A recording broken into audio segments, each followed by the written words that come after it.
Največji dar. Šmarnice za otroke 2020. Napisala Marjeta Cerar.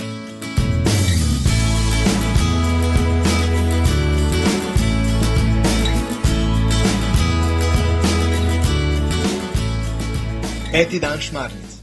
Marija, mlada deklica. Tudi pri vsakdanjih opravilih pride prav Marijina priprošnja. Polona je ob pobiranju krompirja spoznala, da se lahko moli kjerkoli in kadarkoli.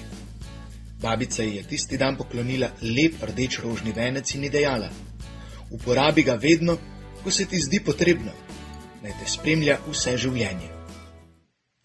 Mami bere Jakobu pripoved o Mariji. Marija se je rodila Ani in Joahimu. Zelo dolgo sta prosila Boga, naj jima podari otroka. Ko se jima je rodila Marija, sta jo posvetila Bogu. Kot majhno deklico sta jo izročila v tempelsko šolo, da so jo izšolali in jo vzgojili v dobro dekle. Takrat se je vrnila k staršem. Pomagala jim je pri delu, jo ubogala in jo zelo spoštovala. Ja, pa ja, se je slišalo iz Lučkinih ust. Kar pustila ste jo tam. Jaz si ne predstavljam, da bi vidva mene poslala nekam drugam, da bi me tam vzgojili. Saj me vendar vzgajata vidva. Jaz pa brez vaju sploh ne morem. No, to je pa lepo slišati, je rekla mami. Strinjal se tudi očka, ki je dvignil pogled izza časopisa in modro pokimal. Kakšni časi so bili takrat, ko je živela Marija? Se je na glas spraševala Lučka. Ja, kakšni. Brez telefona, brez računalnika, celo brez elektrike, se je zaslišalo iz Maksovih ust. No, Maks, kaj misliš, kdaj je bilo lažje živeti? Zdaj ali pred 2000 leti? Ga je vprašal očka. Danes, vsekakor danes. Zakaj? Je vprašal očka. Ker imamo vse, kar si želimo, je bil pameten Maks. To, da imamo vse, kar si želimo, je lahko tudi ovira. Lahko nam zaslepi srce in oči, da ne vidimo tistega, kar je za nas res pomembno, je rekel dedi.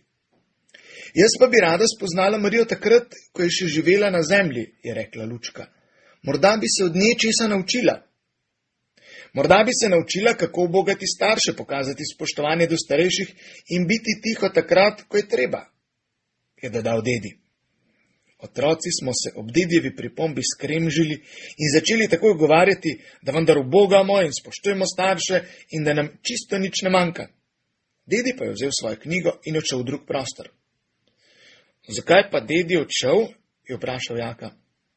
Maks in Lučka sta mu en glas odgovorila, da je siten in da jih ne more več poslušati.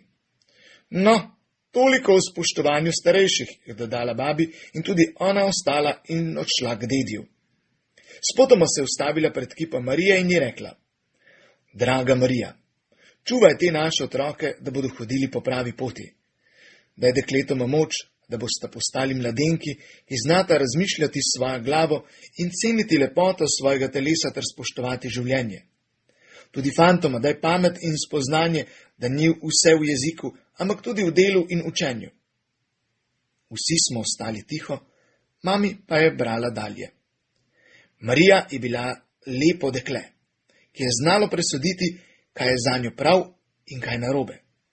Zelo rada je pomagala ljudem in bila je zadovoljna s tistim, kar je imela. Starša sta je imela rada in sta bila nanjo ponosna. V srcu je tiho dodala: Marija, daj, da bom tudi jaz lahko ponosna na svoje otroke. Naloga. Mami in očku se zahvali za vse, kar ti dajeta, tako da jima pripraviš presenečenje.